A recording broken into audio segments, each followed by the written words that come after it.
नमस्कार, बहुत स्वागत है दोस्तों। मध्य प्रदेश के सरकारी स्कूलों पर कई तरह के ऐसे पद हैं जिन पदों पर डेली वेजेस या आउटसोर्स बेसिस पर कर्मचारियों शिक्षकों की नियुक्तियां हर शैक्षणिक सत्र पर की जाती हैं। अब उनके नियमितीकरण को लेकर एक नया अपडेट आया है। अगर आप भी मध्य प्रदेश के सरकारी स्कूलों पर अतिथि शिक्षक या फिर अन्य तरह के डेली वेजेस या संविदा कैडर के कर्मचारी हैं तो वीडियो आपके लिए बेहद ही इम्पोर्टेंट होगा, इसको देखिएगा। मध्य प्रदेश के सरकारी स्कूलों पर हर शैक्षणिक सत्र पर अतिथि शिक्षकों की भर्तियां की जाती हैं। इनके साथ ही अन्य तरह के अलग अलग कामों को करने के लिए मानसेवी पदों पर यानी जो अस्थायी तौर पर कर्मचारी रखे जाते हैं उनको आउटसोर्स कहें, डेली वेजेस कहें या फिर संविदा कहें, इस तरह के हजारों की संख्या में पूरे मध्य प्रदेश में कर्मचारी हैं। अब उनके नियमितीकरण का रास्ता सरकार ने निकाल लिया है। अब यहाँ पर पहला लाभ जो मिलेगा वो इनको मिलेगा जो कि दिव्यांग बच्चों को पढ़ाते हैं। दिव्यांग बच्चों को पढ़ाने वाले 3250 मोबाइल स्रोत समन्वयक की भर्ती होगी। यह भर्ती किस प्रकार से होगी और जो पहले से इन पदों पर संविदा या डेली बेसिस या आउटसोर्स बेसिस में लगे हुए हैं उनको किस प्रकार से सरकार नियमित करने जा रही है विभागीय परीक्षा के माध्यम से, वह जानकारी आपको इस वीडियो में पूरा देखने पर पता चलेगी। यह बड़ा अपडेट है अब तक का। भोपाल से खबर है, संविदा पर काम कर रहे मोबाइल स्रोत समन्वयकों यानी कि इनको एमआरसी के नाम से जानते हैं, एमआरसी को नियमित करने की तैयारी हो चुकी है।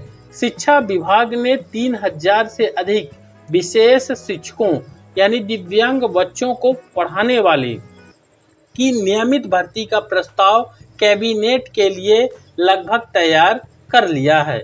इसमें राज्य शिक्षा केंद्र में संविदा पर कार्यरत 458 एमआरसी का भी सम्मिलन होना तय है।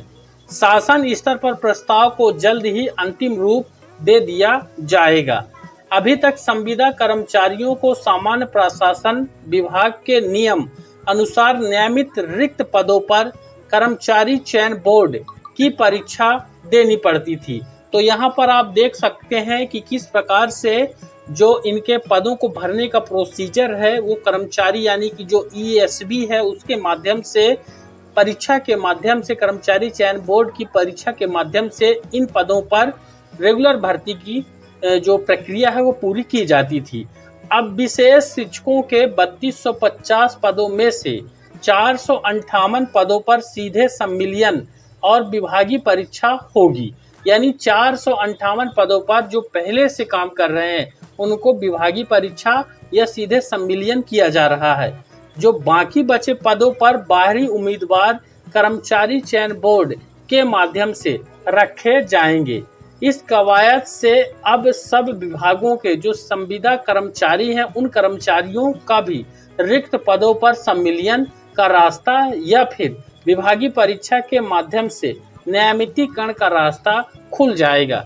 यानी यहाँ पर अलग विभाग हैं या फिर शिक्षा विभाग के अंतर्गत ही जो अतिथि शिक्षक हैं उनका भी रास्ता इसी तरह विभागीय परीक्षा या सीधे सम्मिलन के माध्यम से नियमितीकरण का रास्ता खुलने जा रहा है। अब यहाँ पर जिनको नियमित किया जा रहा है सरकार विभागीय परीक्षा के माध्यम से, जिनको एमआरसी कहते हैं, उनका काम क्या होता है। एमआरसी के पद की योग्यता स्नातक और स्पेशल बीएड है। इनका कार्य फील्ड का होता है हर विकास खंड में विशेष आवश्यकता वाले बच्चों का विकलांगतावार बच्चों को ढूंढना और डाटा एकत्रित करके स्कूलों में इन बच्चों का दाखिला दिलाना होता है। स्कूल स्तर पर सतत मॉनिटरिंग करके बच्चों की नियमित उपस्थिति के संबंध में कार्य करना और इन विशेष आवश्यकता वाले बच्चों की शिक्षा में शिक्षक का सपोर्ट कर समझाना कि बच्चों को किस तरह से पढ़ाया जाएगा। यदि ऐसे बच्चे ड्रॉप आउट होते हैं तो उसका समाधान खोजना। वहीं विशेष आवश्यकता वाले यानी विकलांग बच्चों के पालकों का सहयोग करना भी एमआरसी का काम होता है। सामाजिक न्याय विभाग के संविदा पर कार्यरत विशेष शिक्षकों ने आयुक्त लोक शिक्षण को ज्ञापन देकर मांग किया है कि जिस तरह राज्य शिक्षा केंद्र के एमआरसी का संविलियन स्कूल शिक्षा विभाग के नियमित पदों पर किया जा रहा है, उसी तरह सामाजिक न्याय विभाग में भी यह प्रक्रिया अपनाई जाए और उनको भी नियमितीकरण परमानेंट किया जाए। तो जैसे ही इनको किया जाएगा वैसे ही जो अन्य पद हैं, अतिथि शिक्षक हैं या फिर अन्य कैडर हैं, उनको भी नियमितीकरण का रास्ता सीधे विभागीय परीक्षा, विशेष परीक्षा या विशेष काउंसलिंग के माध्यम से परमानेंट करने का रास्ता जल्द ही खुलने जा रहा है।